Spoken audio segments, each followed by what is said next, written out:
The 71st edition of the film festival in Cannes is behind us. Time to enjoy some exclusive interviews with the stars at the French Riviera. Legendary actor John Travolta has just been honoured with the Variety Cinema Icon Award at the Cannes Film Festival, and he took his whole family to the big event, including his wife Kelly Preston. The couple married in 1991, but she's not taking any responsibility for his acting talent.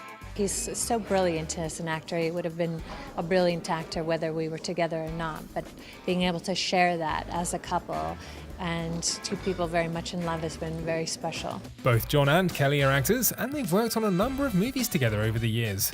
The most recent is Gotti, which premiered at the French Festival. And the talent seems to run in the family as their kids are moving onto the big screen too.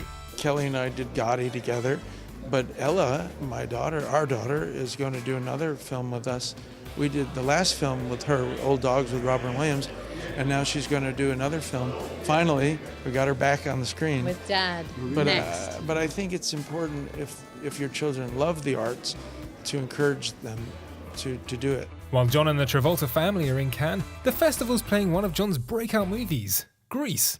Although it was made back in the late 70s, it's still loved by audiences around the world, a fact that the man himself has trouble understanding. It's timeless, it's a magical movie. I can't explain it, but it has magic to me as well. I've never been able to explain Grease. It's a phenomenon.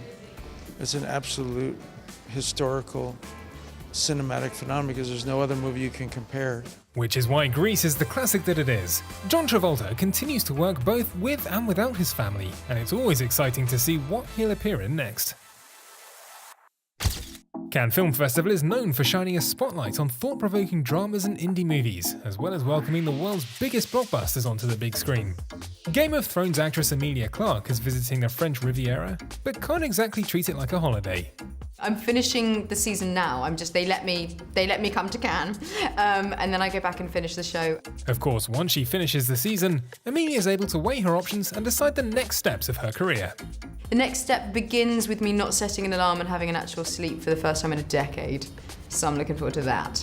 Clarke's in Cannes to promote Solo: A Star Wars Story, the latest in the franchise's long history, but there seems to be something special about this movie.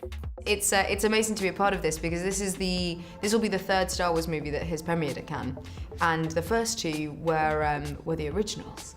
So it's kind of amazing that this movie that is really harking back to and reflective of that 70s era is having its premiere here. It's incredibly lucky. And when a film premieres in Cannes, the stars of course have to walk the famous tapis rouge. While many put months of thought into what they're going to wear on the red carpet, Emilia didn't quite have that luxury. I've been working, so I didn't really have months to decide what I was going to wear. I'm very happy with the dress that I'm wearing this evening. Put it that way. Of course, she looked stunning, and fans loved her brand new movie Solo: A Star Wars Story, which hits cinemas around the world at the end of May. So glad we took this job!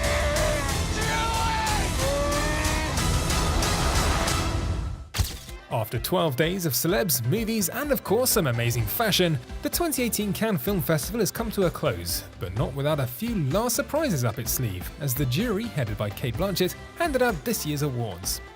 Polish director Paweł Pawlikowski was named Best Director for his romantic drama Cold War, though he believes the prize is bigger than any one person. It's a confirmation that we made something worthwhile. This film it's not just about me getting director, but the film is good, so this prize confirms that.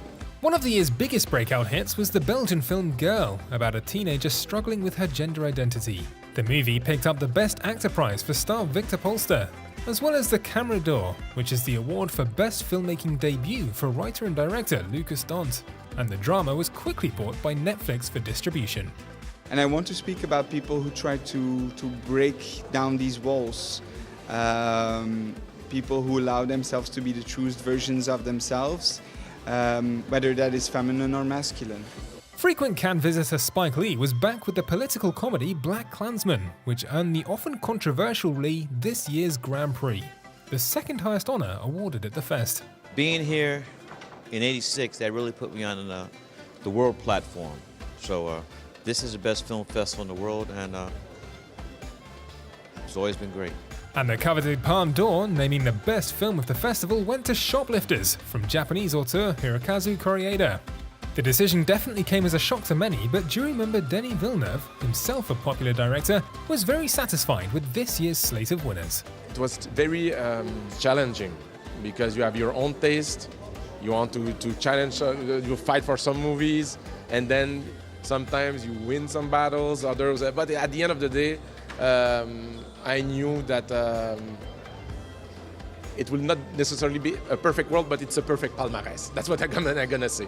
I'm very happy with. I think that we are all in peace at the end of the day with the palmarès. And that was the end of the 71st Annual Cannes Film Festival. We'll see you back in the south of France next year for number 72. Like what you see? Subscribe to our channel for more exclusive videos.